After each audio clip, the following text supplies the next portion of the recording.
What is up, y'all? It is your boy Havoc, and if you're seeing this, I'm out making bread for an extra 10 hours this week, so this video is going to be a bit shorter.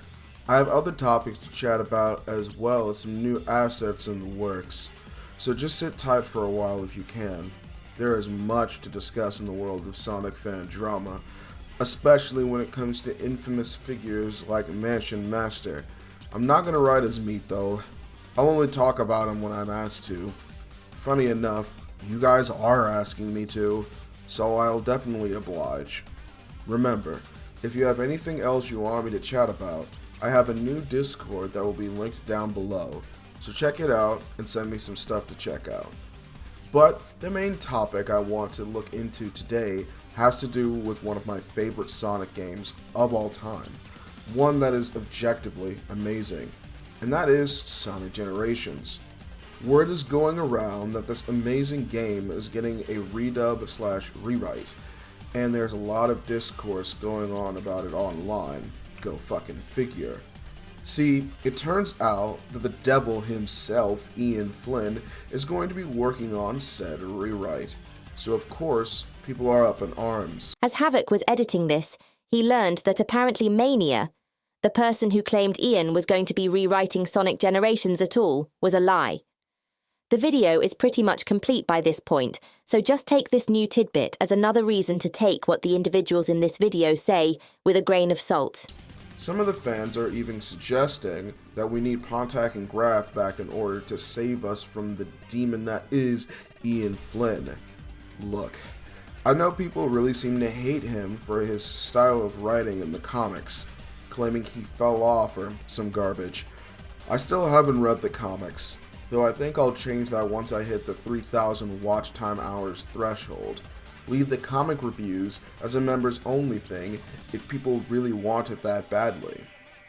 And I also gave my thoughts on the idea of Pontac and Graf even being considered better than Ian Flynn in the realm of writing, so go check that video out, link in the description. But there are a few things I want to say about the redub in itself. Ringify is the one who posted the video, and I'm not gonna lie, it's a little fishy. Ring shows that two Twitter users apparently got the new dub of Generations early, these individuals being D1ZKU and MSORPLS. I have no idea who either of these people are, so I looked them up. D1 isn't very well known, having 132 followers and showing random screenshots of either Sonic-themed events and different scenes from Shadow Generations itself. They have also been on the site for a couple of months, a little convenient in my opinion. MS is a bit more popular with just over 1,000. Again, just screenshots from the game that may or may not have been in the trailers. And then I realized something. A lot of D1 and MS's screenshots are exactly the same, like suspiciously so. Am I saying they're scamming us? Not necessarily, but it just feels really convenient how two nobodies on Twitter got the real revised dub of Shadow Generations early, and also happened to be tweeting the same exact content while also leaking said content to the public. But I'm only suspicious at all because when I actually watched Ring's video, most of the voices and dubbing didn't sound right. And I only say most because one or two of the newly dubbed scenes sounded fine. Now, is Sega just being lazy? I don't know. Lazy isn't exactly what they're known for. They're more so known for either being out of touch, like in Sonic Colors, or overambitious, a la Sonic Heroes. But lazy is something I really don't buy. But I can suspend my disbelief a little bit, since I actually wouldn't be against a rewrite of Sonic Generations. And honestly, the discourse around such a decision is kinda stupid. Whether the footage from Ring's video is real, I'll let you decide. It was enough for people to start losing their minds. But the idea of a rewrite is a good thing. I'll admit, Sonic Generations is not the game that needs a rewrite. Sonic Colors and Forces are literally right there. Sonic Generations' problem is more that there really is no story.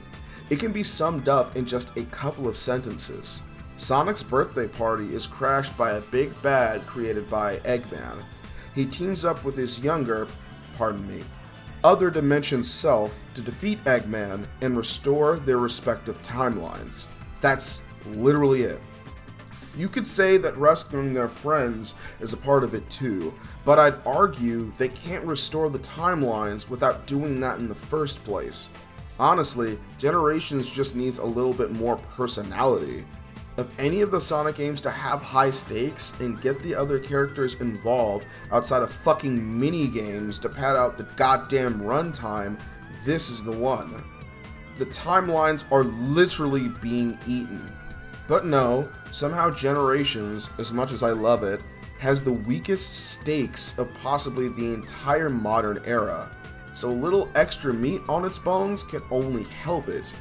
But no, apparently we need Pontac and Graf back because they were obviously so much better. Look, I'm not an Ian Flynn stan, though I don't think he's the devil like so many others do. Sega has the final say at the end of the day. Let me know what y'all think in the comments. Spank that like button and stick around for more yapping. Peace out.